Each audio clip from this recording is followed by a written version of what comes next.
Don't make me speak. The words slipped out of Alara's mouth before she could stop them, soft but steady, and the entire hall seemed to lean toward her like a tide. She stood at the far edge of the moon feast chamber, hands folded so tightly in front of her that her knuckles had gone pale, while candlelight trembled across the silver floor and caught the low ridges of the stone walls.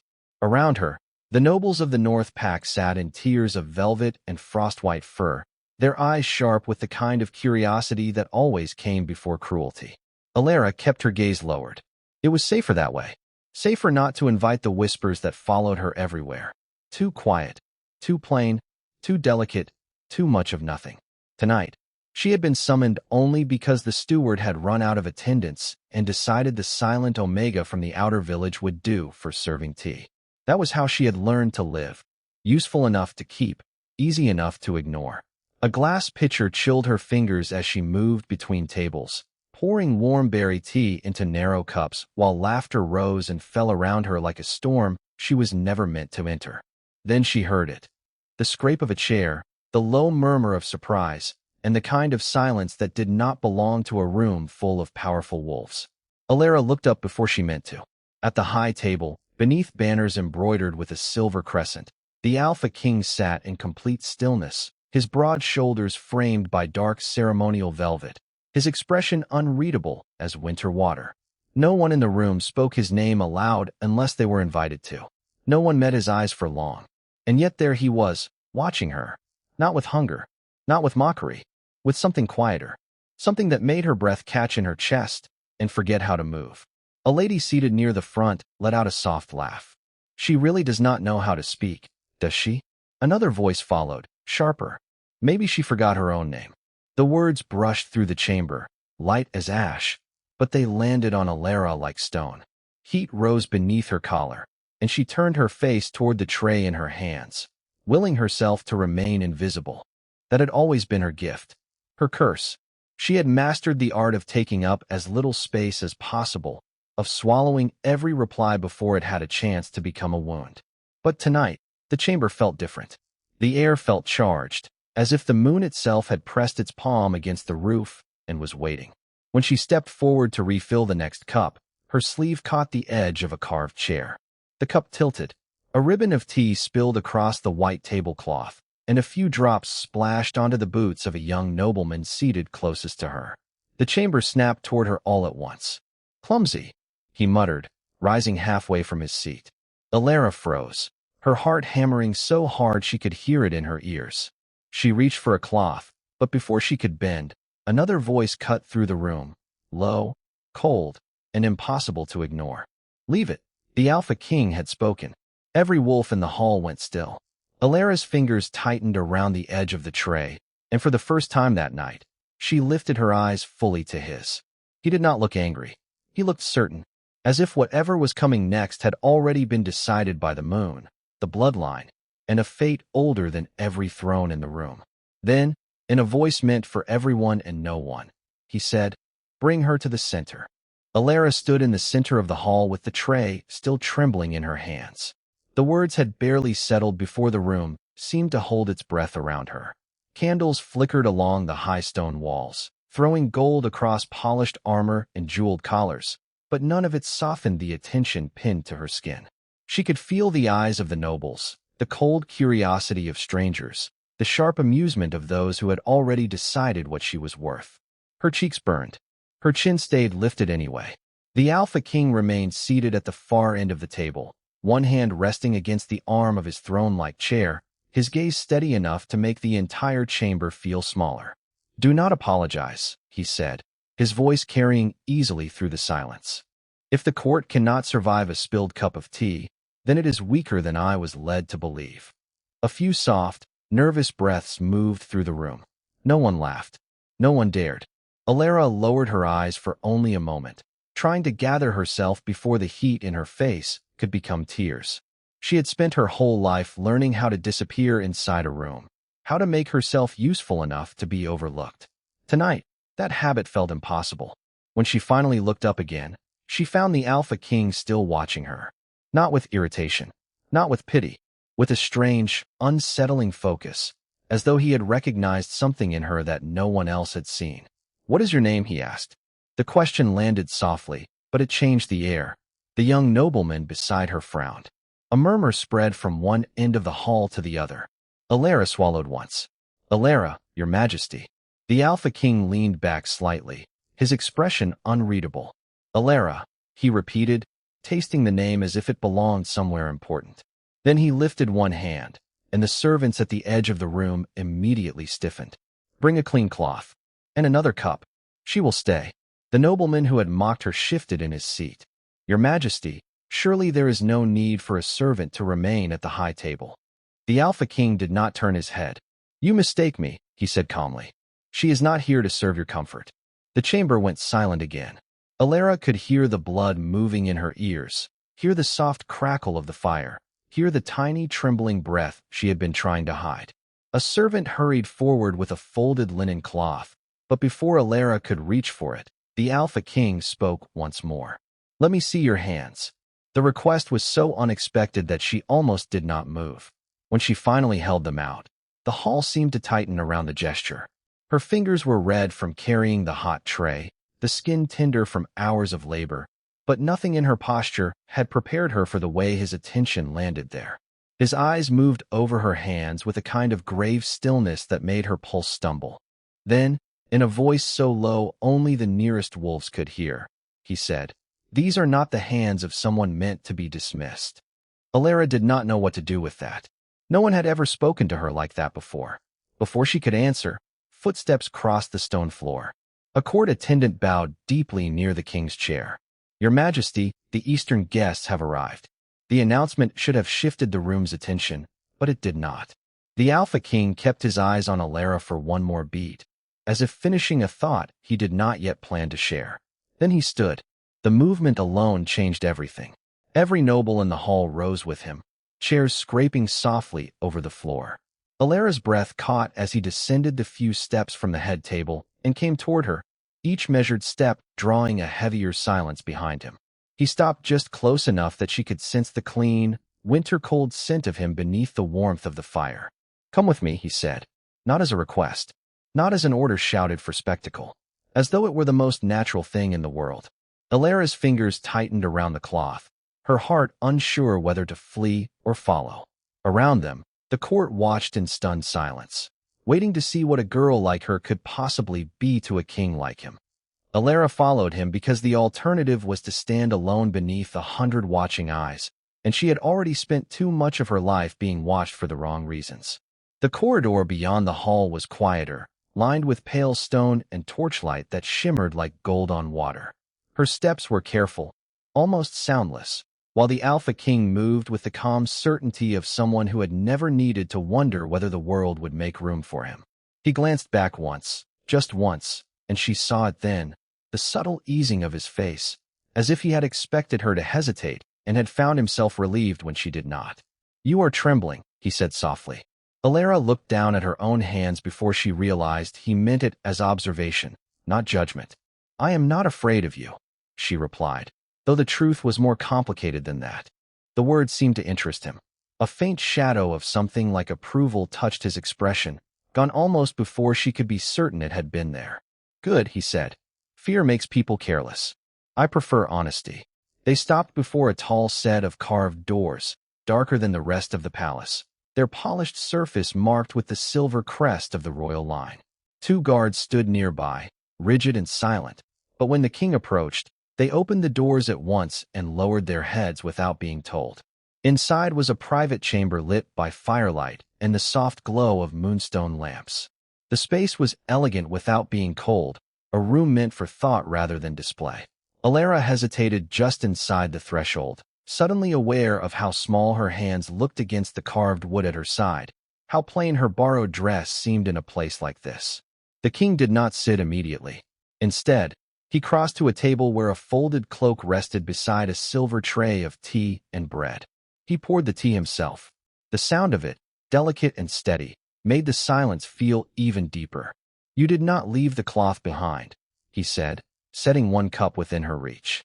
Most people would have run the moment they realized they were being noticed by the wrong court. Alara lowered her gaze to the cup, the steam rising in a thin silver ribbon.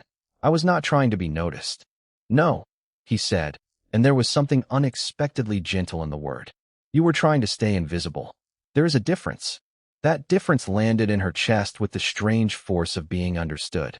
She had spent years making herself smaller, quieter, easier to forget. No one in her village had ever said it so plainly, as though they could see the shape of her life from the inside. She did not know what to do with that kind of attention, so she accepted the tea with both hands and let the heat warm her fingers. The king watched her for a moment, then turned to the window. Beyond it, the moon hung over the palace gardens, bright enough to silver the hedges and turn the fountain below into a sheet of liquid light. Tell me your name, he said. The real one. Alara lifted her eyes. It was such a simple request, but it made her pulse stumble. Names had always felt like dangerous things, easy to take, easy to use. Still, his voice carried no trap that she could hear. Alara, she said at last. He repeated it once, quietly, as if testing the shape of it against the room. Then, to her surprise, he reached for the cloak and held it out to her. Not to place it on her himself, just to offer. Then, Alara, he said, you may keep standing in the light, if you choose. The words were soft, but they struck deeper than any command. She took the cloak, her fingers brushing the fine weave, and for a brief, impossible second, she felt the weight of being treated like someone who had a choice. Somewhere beyond the chamber door, the palace still breathed with its own quiet suspicions.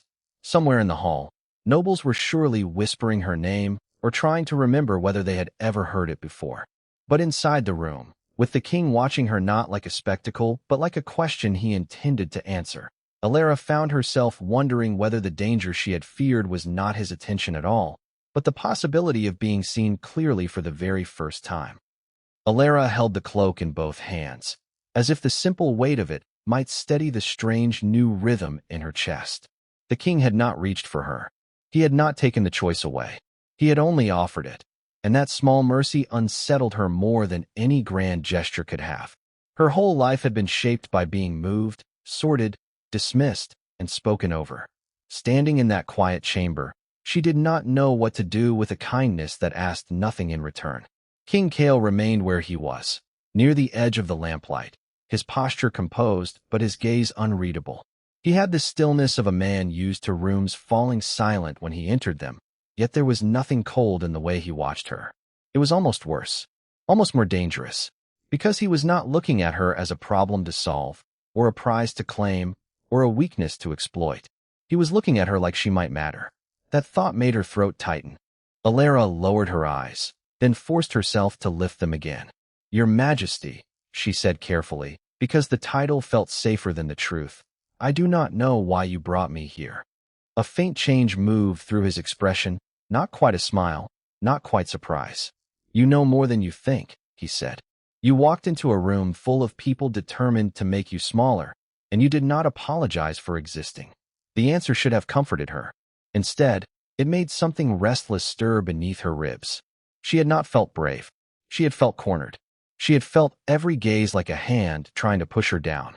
I was only trying to survive it, she said.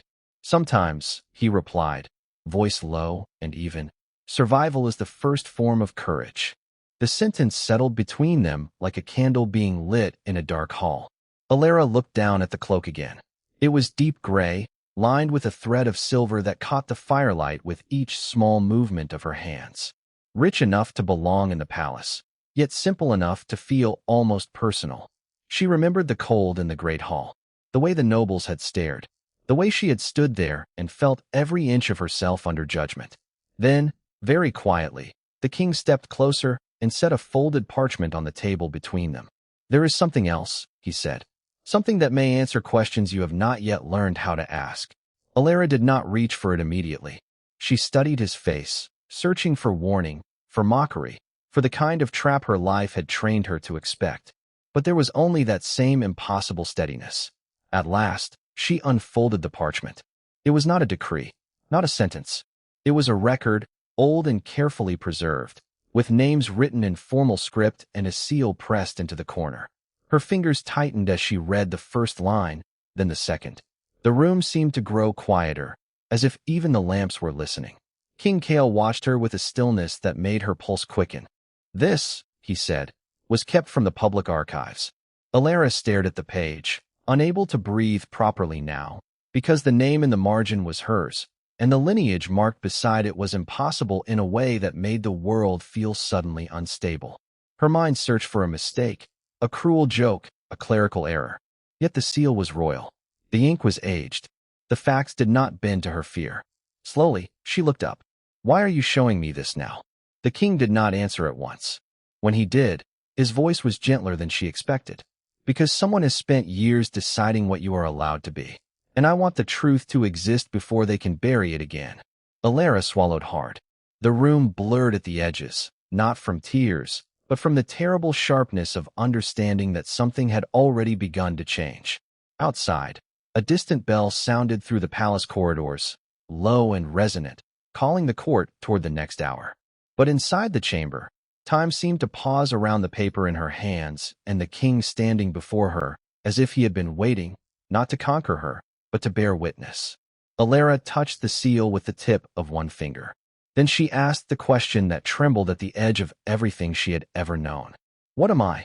Kale's gaze held hers with quiet gravity. "Someone they forgot to fear," he said, "and someone I did not intend to let them lose." Alara did not move for a long moment. The paper in her hands felt lighter than it should have, as if the seal itself had stripped away some old, heavy lie. Across from her, Kale waited in stillness, not pressing, not crowding, only watching her the way one might watch a candle survive a hard wind. Outside the chamber, the palace kept breathing around them, servants passing in distant halls, boots striking stone, voices rising and fading beneath the weight of courtly routine. Inside, the air had changed. It was quieter now, but not peaceful. It had the brittle hush of a room before truth breaks open. Alara lowered her gaze to the page again. Her fingers tightened, then loosened. "Someone has spent years deciding what I am allowed to be," she said, and her voice came out softer than she expected, as if the words had been waiting inside her body for far too long. Kale's expression did not shift. "Yes," he said, "and that is why they fear a corrected story." She looked up at him then, really looked. Not at the crown, not at the command in his posture, but at the man beneath it, the one who had spoken of her name as if it carried weight. "Why tell me now?" she asked. For the first time since entering the room, something like warmth touched the king's eyes. "Because you are walking into their court tonight," he said, "and I would rather they face you with your truth already in the room." Alara breathed in slowly. The answer did not make the fear disappear. It made it sharper, more precise. Around her, every polished surface of the chamber seemed to reflect a different version of her own face, none of them quite enough. She had spent years being reduced, corrected, dismissed before she even opened her mouth. And yet this man, this impossible king, had placed a sealed truth in her hands as if it belonged there all along. Her thumb brushed the edge of the paper. "What kind of truth?" she asked. Kale stepped closer, just enough that his voice no longer had to travel. "That your bloodline was recorded once before someone buried the record," he said. "That the mark they called a flaw may have been proof. And that the court has been lying so long they have begun to believe their own fear." Alara's throat tightened. She had not expected the words to land like this, not as glory, but as grief. There was a strange ache in realizing that something stolen from her might have been known, protected, and then hidden away. Not because it was false, because it was dangerous. She stared at the seal again, at the dark wax pressed into a shape she did not yet understand, and felt the room tilt gently beneath her. "If that is true," she whispered, "then why was I never told?" Kale's jaw shifted once. It was the only sign that the question struck deeper than he wanted to show. "Because the people who should have told you were afraid of what you would become if you knew." Silence settled between them, not empty, full. Alara thought of the faces at court, the careful smiles, the practiced cruelty, the way people had always stepped around her as though she carried a stain they could not afford to touch.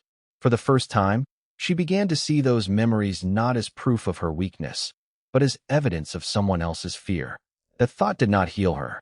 It steadied her. A knock sounded at the door. Both of them turned. The interruption was soft, but it carried a warning in its timing. Kale did not take his eyes from the entrance. "They are calling the council together," he said quietly. "Soon they will expect you to appear as they have always known you." Alara folded the paper once, carefully, as if she were handling something alive. Then she lifted her chin. The gesture was small, but it changed the shape of her face. Cale noticed. His gaze sharpened with something almost like approval, and perhaps something deeper than that. "And if I do not?" she asked. The king's mouth curved, not into amusement, but into something steadier, older. "Then they will learn the difference between the girl they underestimated and the woman whose truth they tried to bury." His words settled over her like a cloak. Not heavy, not claiming, simply there. Illyra's pulse moved faster, but not only from fear now.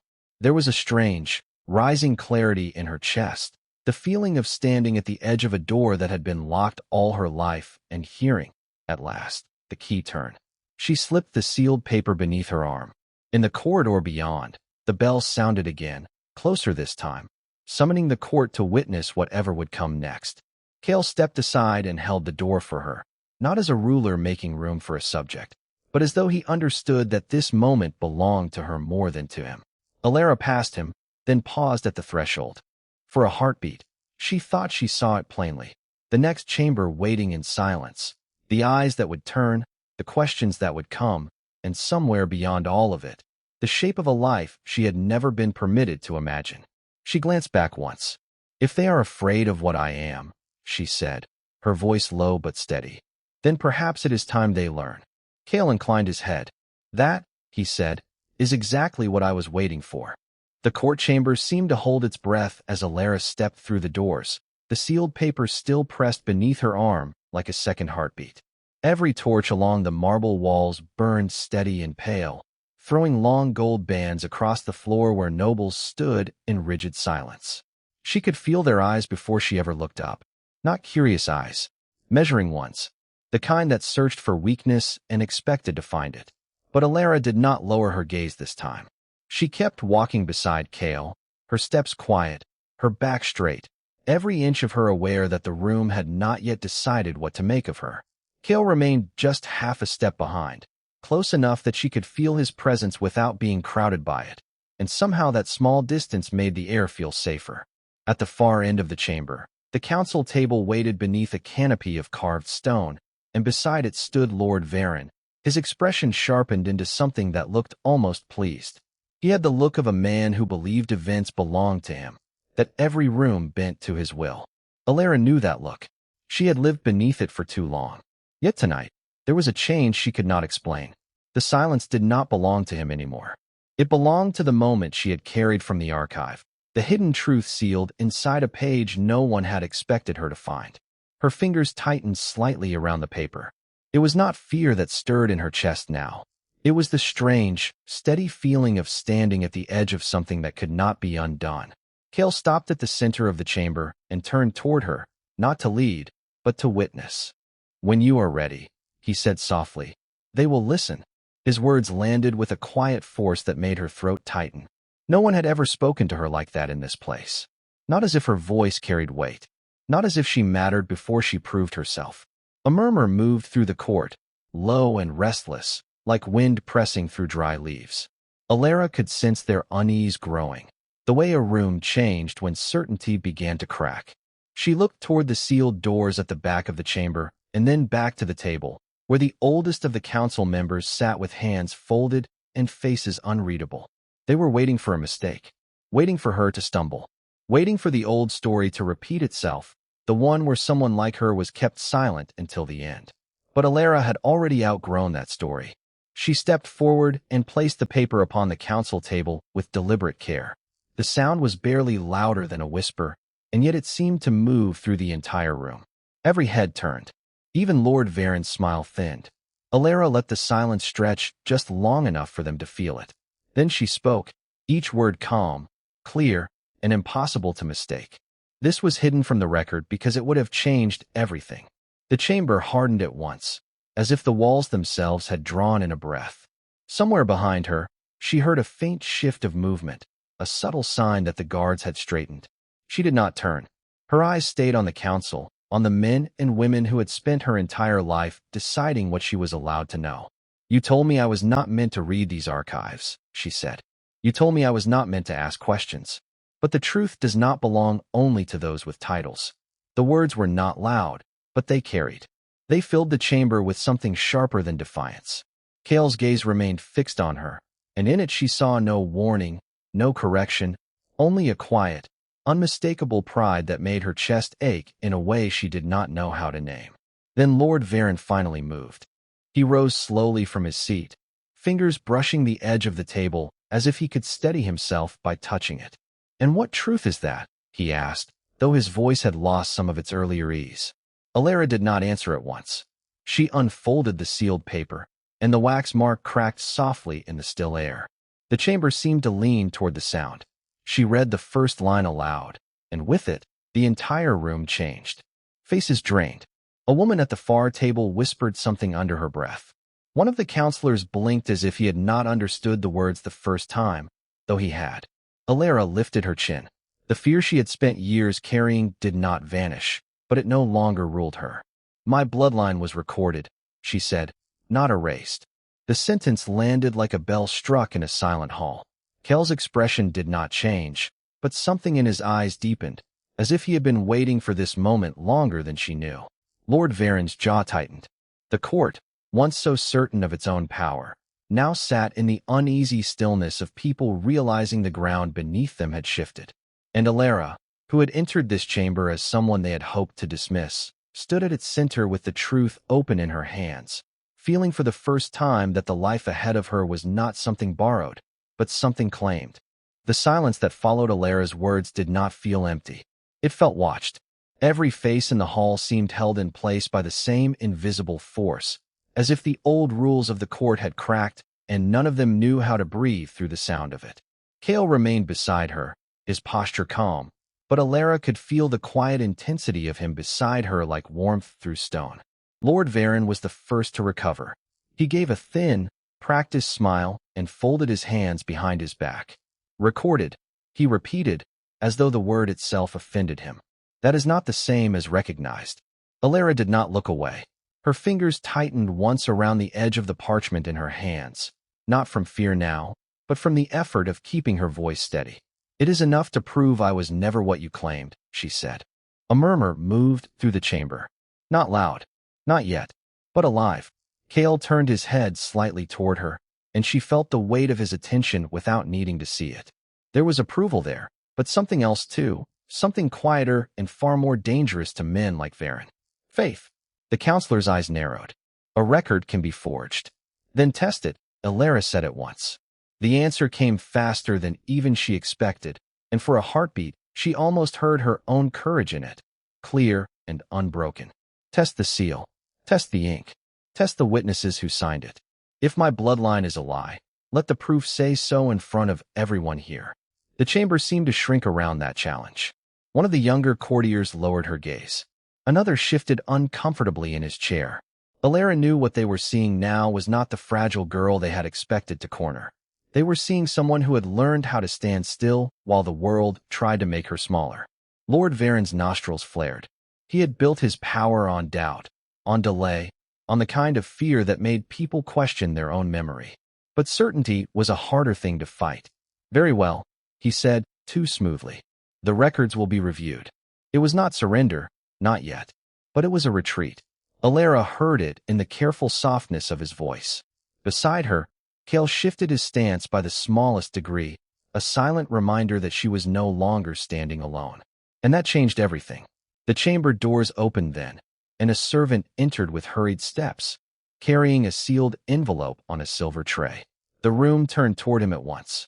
He bowed low, almost stumbling in his haste, and placed the envelope before the council table. The seal was dark wax stamped with a crest Alara did not recognize. Lord Varen frowned as he broke it open. His eyes moved across the page once, then again, slower this time. The color left his face. Alara noticed. So did Kale.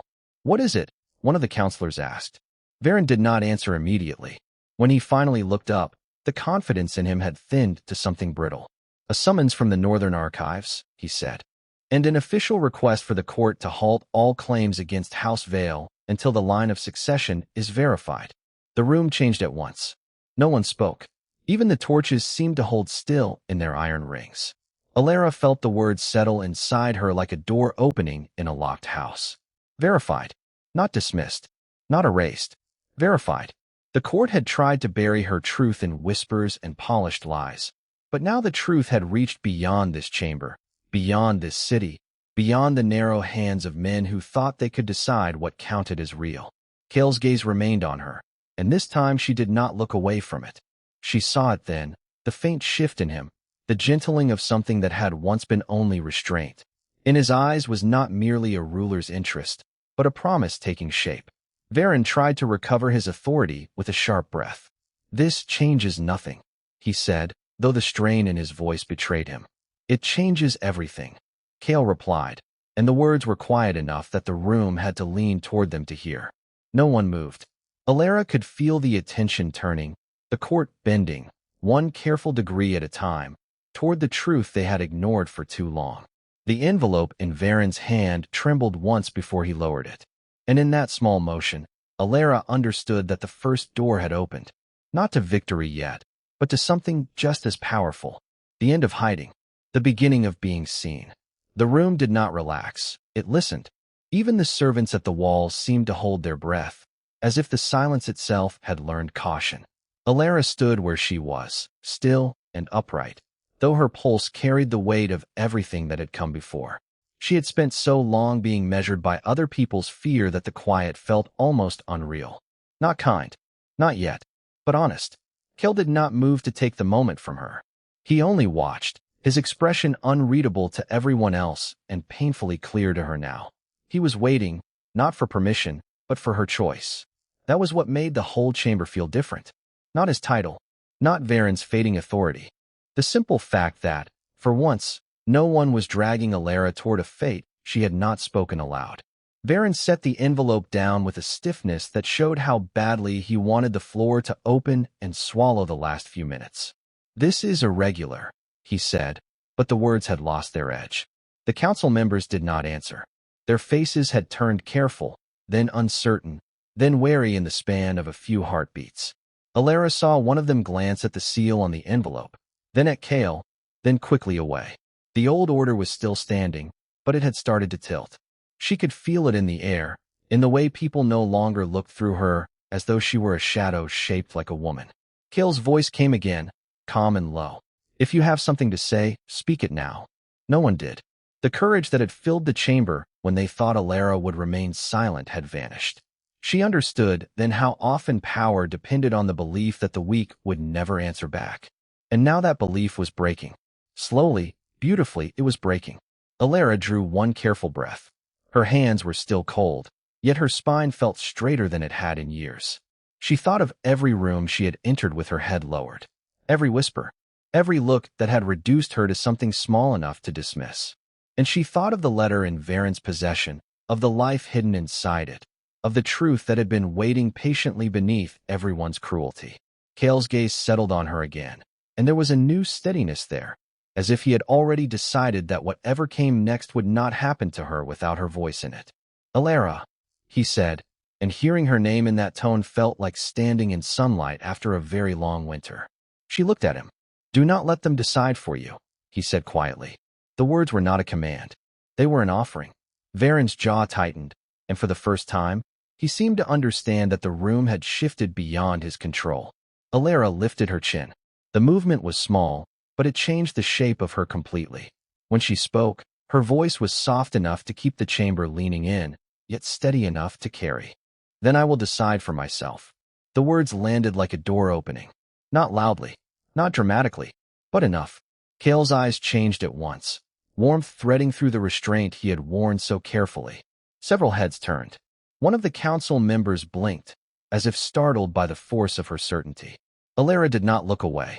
She could feel the old fear trying to rise in her throat, but she swallowed it down. This was the moment she had never been allowed before. Not a plea, not a defense, a declaration. And in the silence that followed, the entire room seemed to understand that something precious had just been returned to her, the right to stand inside her own life. The chamber stayed still for one long breath after Alara spoke, as if the whole court had forgotten how to move. No one laughed now. No one looked bored, or curious, or cruel. Even the council members who had spent the afternoon testing her every limit seemed caught between disbelief and something far less comfortable. Respect. It had arrived quietly, without permission, and it sat in the room like dawn slipping through a crack in the dark. Kel did not look at the others.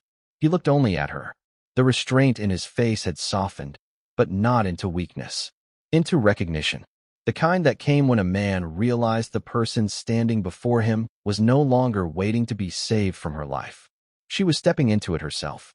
Alara felt the weight of that understanding pressed gently against her chest. It did not erase the years behind her. It did not make the old wounds disappear, but it changed what those wounds meant.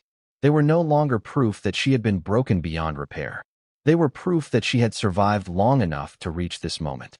The elder at the far end of the hall cleared his throat, attempting to recover the authority he had lost. His voice came out thinner than before.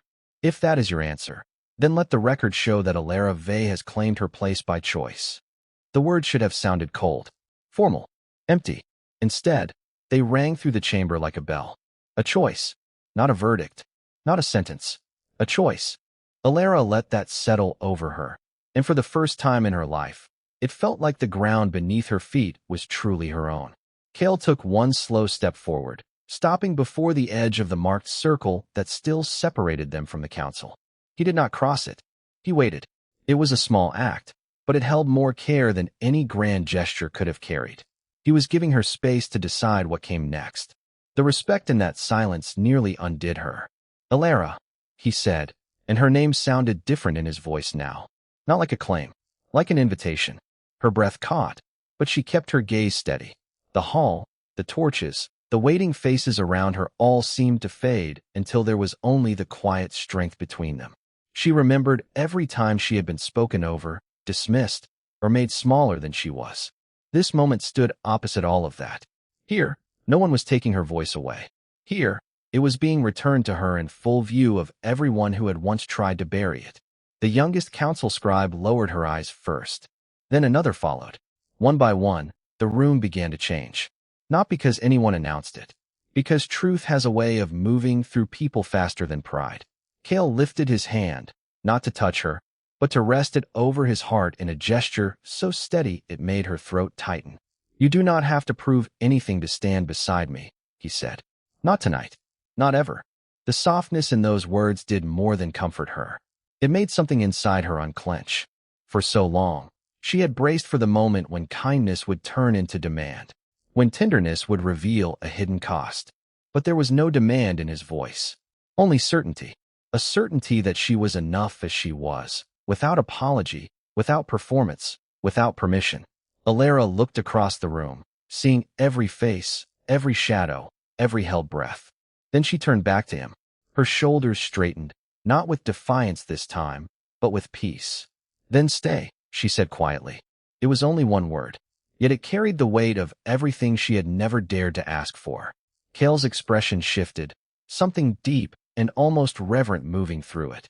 He gave a single nod, as if accepting a vow sacred enough to speak only once. Outside the tall windows, the first light of morning began to gather over the cliffs, washing the world in silver and gold. Inside, the chamber remained still, but it was a different kind of stillness now. Not the silence of fear, the silence that follows a promise finally made. Alara felt it then, the strange and beautiful sensation of being seen without being measured, cherished without being diminished. The future was still waiting beyond the doors of the hall, uncertain and wide. But for the first time, she did not face it alone.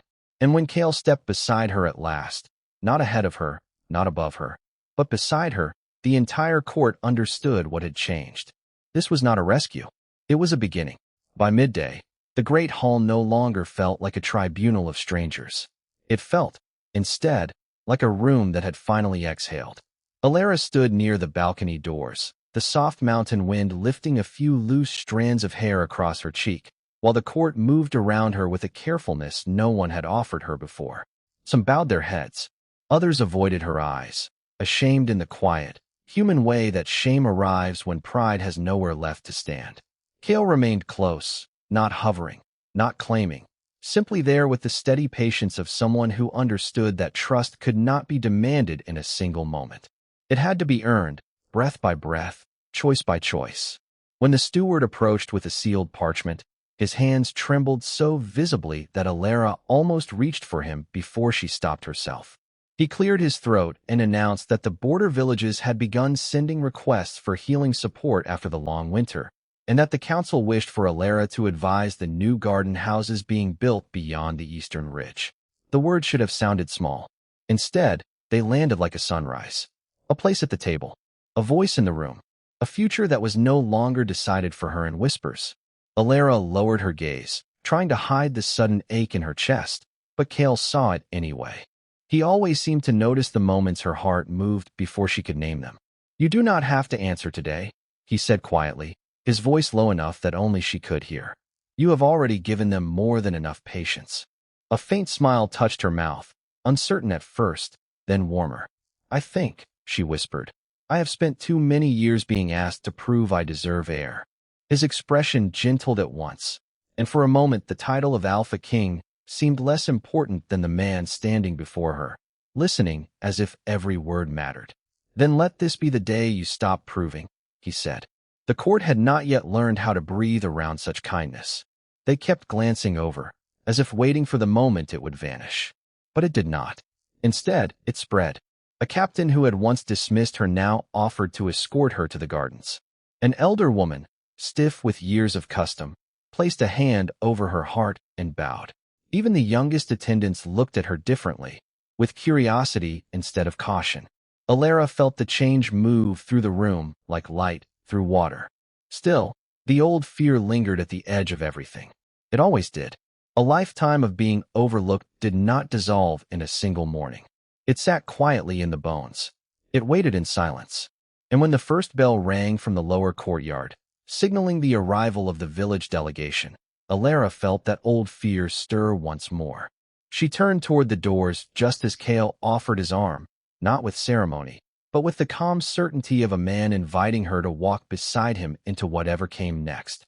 Outside, beyond the courtyard and the stone steps and the long shadow of the mountain keep, people were gathering to see whether the rumors were true, whether the girl they had once called fragile could really become the heart of the realm. Alara drew in a slow breath.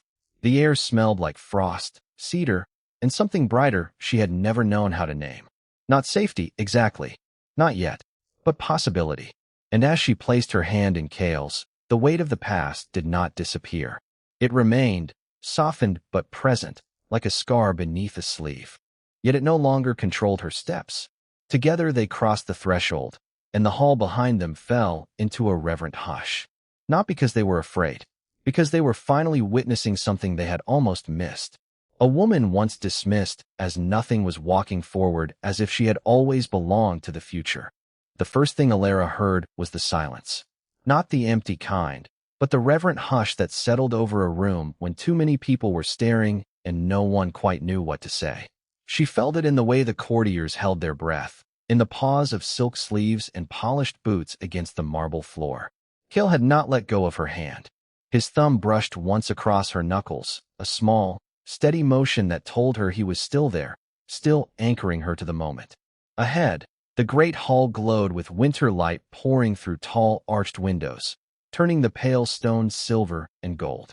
Servants had drawn back along the walls. Nobles stood in careful rows, and every face seemed to carry the same question, even when they pretended not to look at her directly. Was she truly the one? Alara had spent too many years learning how to shrink beneath that kind of attention. She knew the shape of doubt. She knew the sting of being measured like a mistake. But tonight, under the gaze of an entire kingdom, something in her refused to fold. She lifted her chin and kept walking. Kale noticed. Of course he did. His eyes flicked to her profile, and the faintest curve touched his mouth. Not amusement. Pride. It landed in her chest like warmth finding a cold room. Then the first of the counselors stepped forward, his gray robe whispering against the floor. He bowed to Kale first, then looked at Alara with visible hesitation, as if the old world and the new one were arguing inside him. "My king," he said carefully, "the northern delegates have arrived. They are waiting to hear whether the winter wards will remain open through the thaw."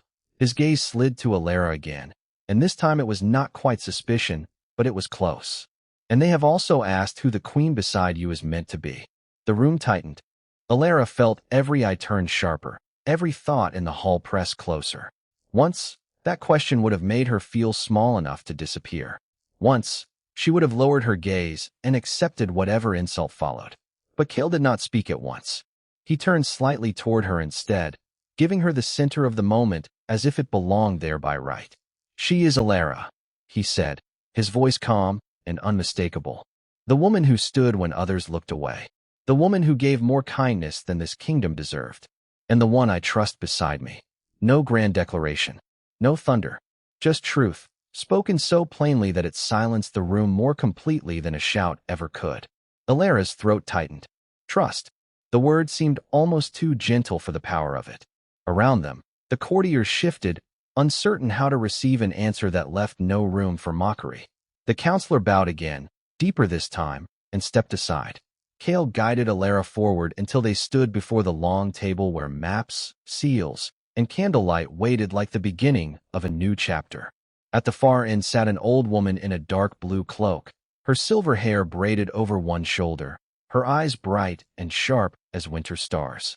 She studied Alara for a long moment, then gave a slow nod that seemed to carry the weight of something older than politics. "So," the woman said, her voice dry but not unkind, "this is the girl the mountain chose." Alara almost laughed at that, not because it was funny, but because it felt impossible. She had never felt chosen by anything except hardship. Yet the room remained still, as if waiting for her to answer. So she did. "I do not know why I was chosen," she said softly, "but I know what I will do with it." The old woman's expression shifted, just a little. "Respect, perhaps. Or recognition." "Good," she said, "because the realm has been breaking in places no one wished to name, and it will need a queen who can see what others ignore." Alara looked at the faces around the table. These were the people who had once spoken about her, as if she were absent. Now they were listening. Not because they had become kind overnight, but because something in the room had changed shape, and they could feel it too. Cale's hand brushed the small of her back, gentle, guiding, never pushing. And when Alara turned her head, he was already watching her with that quiet intensity that made her feel known down to the bone. There was no victory in his gaze, no conquest, only the simple, devastating certainty that she had earned her place by surviving long enough to claim it. Outside, wind pressed softly against the windows. Somewhere in the keep, bells began to ring for the evening hour, low and steady, like the pulse of the mountain itself. Alara listened to them and felt something inside her settle. Not because everything was healed, not because the past had vanished, but because for the first time, the future no longer felt like a door she might be denied. It felt open, and when Cale leaned close enough for only her to hear, his voice was almost a whisper. "Stay with me," he said, "not because you are required to, because I want every next step to be taken beside you." The words slipped into her like light through frost. Alara closed her fingers around his once, no longer tentative, no longer afraid of what it meant to be seen. "I am here," she answered, and in the quiet that followed, the kingdom seemed to understand that something irreversible had begun. The first pale light of morning had barely touched the mountain walls when Alara woke to the sound of quiet movement beyond her chamber door. For a moment, she stayed still beneath the blanket, listening to the hush of the keep as it slowly came alive around her. There was no panic in the air now, no sharp voices, no one rushing to drag her back into the place where she had once been told she mattered less than everyone else. Instead, there was only the soft murmur of servants beginning their work, the distant creak of wood, and the steady rhythm of a kingdom choosing, little by little, to breathe again. Alara sat up and drew the blanket around her shoulders. The room was warm, but she still felt the old instinct to make herself smaller, as if safety might vanish if she took up too much space. She hated that part of herself sometimes, the part that waited for kindness to turn cruel, the part that still braced for disappointment before it arrived. But this morning, even that fear seemed thinner, less certain. A knock came at the door, not abrupt, not demanding, just patient. When she opened it, one of the older attendants stood there with a folded dress in her arms, pale blue and simple, yet stitched with the kind of care that made Alara's throat tighten. "It was made for you," the woman said gently, "by request of the High Hall." Alara looked down at the fabric, then back up. Her first instinct was suspicion. Her second was disbelief. The attendant must have seen it in her face, because she only smiled and added, "No one asked for your measure in secret. They wanted you to know it was chosen openly." The words landed softly, and somehow that made them heavier. Openly. There it was again, the shape of a new world. One where things were no longer hidden from her, or decided over her head, or taken from her without warning. She accepted the dress with careful hands. "Thank you," she said, and the woman bowed before leaving her alone with a mirror, a brush, and a silence that felt strangely kind. Alara dressed slowly, fingers trembling only once when she fastened the final clasp at her throat. The color brought out the warmth in her skin and the brightness in her eyes, and when she looked at her reflection, she did not see perfection. She saw herself. Tired, yes. Changed, yes. But no longer invisible. By the time she reached the upper corridor, the castle had fully awakened. Sunlight poured through the tall windows, spilling gold across stone floors and bannered walls. She walked with measured steps, aware of every glance that followed her, though this time the attention did not cut the way it once had. People bowed. Some smiled. Some simply lowered their eyes with respect that still seemed new on their tongues. At the end of the hall, Kale stood beside the open balcony doors, dressed in dark ceremonial clothing that caught the light at the edges. He turned when he heard her approach, and for a brief, dangerous moment, the world seemed to narrow to the space between them. There was no throne between them now, no court, no barrier, only a man who looked at her as if he had already made room for her heart beside his own. "You came," he said. Alara let out a breath she had not realized she was holding. "You asked me to." A faint smile touched his mouth. "I would have come to find you if you had not." She almost smiled back, but the sight of the courtyard beyond him drew her attention. Below, the people of the mountain realm were gathering in quiet rows, their faces turned upward toward the balcony.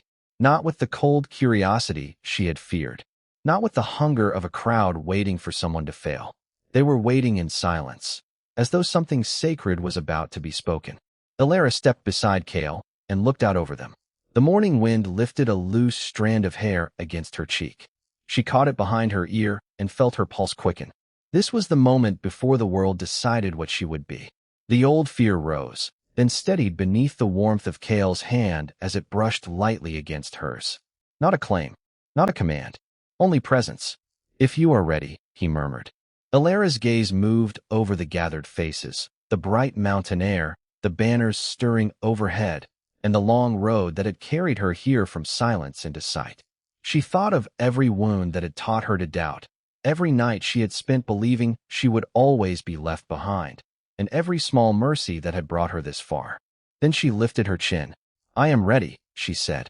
And when Kale turned to face the people below, his voice carried clean and clear across the courtyard, steady as steel and warm as dawn. "Then let it be known," he said, "that Alara stands here by her own choice, under her own name, and with the full honor of this house behind her." A hush swept through the courtyard like wind over snow. Alara felt it move through her, not as fear, but as release. For the first time, the silence around her did not feel empty. It felt like reverence. And as the sunlight deepened over the mountain keep, she understood that the life waiting ahead of her would not be built from hidden corners or borrowed place. It would be built in the open, where she could stand without shame, and where love, once denied, had finally learned how to stay. Alara did not move at first. The words still echoed in the courtyard, drifting through the cold mountain air as if the keep itself were listening. By her side, Kale remained still, one steady presence against the restless hush below. Men and women who had once looked through her now stood with lowered eyes, and even the wind seemed gentler, brushing over the stone steps and the pale banners overhead. Alara felt it all at once, the weight of being seen, the strange ache of being allowed to stay. It was almost harder than being dismissed, because now she had something to lose. Kale glanced at her, and in that brief look there was no demand, no pressure, only quiet patience. He was giving her the space to decide for herself, and that kindness touched something deep inside her, something long buried under caution and years of being told her choices did not matter. The courtyard gates remained open behind them, and for a moment she thought of the road below, the long miles that could still carry her away if she chose to leave. She thought of the small room where she had slept alone, the careful meals, the first winter fire she had been invited to share, the way no one had forced her to kneel or beg for a place. Every memory felt fragile and precious, like thin light on snow. Then a young servant stepped forward from the edge of the crowd, carrying a folded cloak in both hands. He stopped a few feet away and bowed his head. "Lady Alara," he said softly, "the West Chamber has been prepared, if you wish it." The title slipped into the silence without ceremony, but it landed with startling grace. Alara looked at the cloak, then at the faces waiting below, and something in her chest loosened. Not because she was being placed above anyone else, but because no one was trying to shrink her any longer. She reached for the cloak with careful fingers. The wool was warm from the servant's arms, dark blue and lined with silver thread that caught the morning light. When she draped it over her shoulders, it felt less like clothing and more like an answer. Kale's mouth curved, faint and proud, though his voice when he spoke remained low. "You do not need to decide everything today." His words were simple, but they carried the kind of mercy that gave breath back to a tired heart. Alara nodded, though her eyes stung.